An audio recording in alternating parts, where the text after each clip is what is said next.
လူတယောက်အောင်မြင်ဖို့အတွက်ကအရင်ဦးဆုံးသူ့ရဲ့မိသားစုကမရှုပ်ထွေးရဘူးပြောစင်ရန်တွေဖြစ်နေတာမရနိုင်ဘူးအတိကတော့ငို့လို့လူတယောက်ကသူ့ရဲ့ရင်းမြစ်ကဘယ်ကနေလာတာလဲဆိုတော့မိသားစုပဲနေလို့ကချစ်ချစ်ခင်ခင်ရှိရယ်စစ်စစ်လုံးလုံးရှိရယ်ပြောစင်အားလုံးကပျော်ပျော်ရွှင်ရွှင်ရှိရယ်အရင်မကောင်းပေမဲ့လည်းနေ့ကိုအနောက်ရှက်မပေးတာဒါအရင်အေးပါတယ်အဲ့ဒီနေကဒီအရင်မြစ်မှာတောင်ရှုပ်ထွေးနေရဆိုရင်နေကဒုက္ခတွေအများကြီးခံနေရမယ်အဲကြောင့်မို့အောင်မြင်ခြင်းနဲ့ဆိုရင်အရင်ဦးဆုံးကိုယ့်ရဲ့မိသားစုကိုပါလို့ရပေးရမှာဆိုအခုမကောင်းပေမဲ့လည်းကောင်းအောင်နေစီမံခန့်ခွဲရမယ်ဘယ်လိုစီမံခန့်ခွဲရမလဲဆိုတော့ခုနငွေထည့်တယ်လို့ပဲနေငွေထည့်ရမယ်ငွေထုတ်တာမျိုးမဟုတ်ပဲနဲ့ငွေထည့်ရမယ်ယင်ဖြစ်တိုင်းကငွေယူတာပဲငွေထုတ်တာပဲ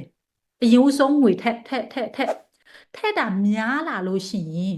compound interest အတိုင်းအတာတစ်ခုရောက်လာတဲ့အချိန်မှာနေကသူ့ရဲ့အကျိုးခံစားချက်ရှိလာလိမ့်မယ်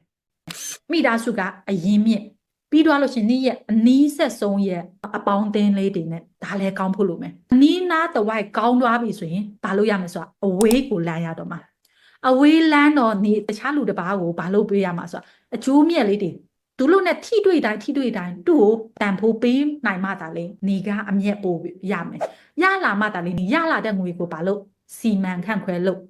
အဲကြောင့်မို့အပိုင်းကြီးကနှစ်ပိုင်းရှိပါတယ်တပိုင်းကမြင်နေရတဲ့ငွေတပိုင်းကမမြင်နေရတဲ့နဝဖြစ်ပါတယ်အဲကြောင့်မို့အရင်ဦးဆုံးအောင်မြင်ခြင်းနဲ့ဆိုတော့ကိုယ့်ရဲ့မိသားစုကိုအရင်နိုင်အောင်စီမံခန့်ခွဲဒါအရေးပါဆုံးတချို့လူဆိုရင်မွေးကလေးကအစင်ပေးနေရဆိုရင်သူကဘာဖြစ်သွားမလဲဆိုတော့ဖြက်လန်းလေးဖြစ်နေရဖြက်လန်းရနေရမရလဲပြဿနာမရှိဘူးအခုကလေးကပြန်သွားပြိုးထောင်ပေါ့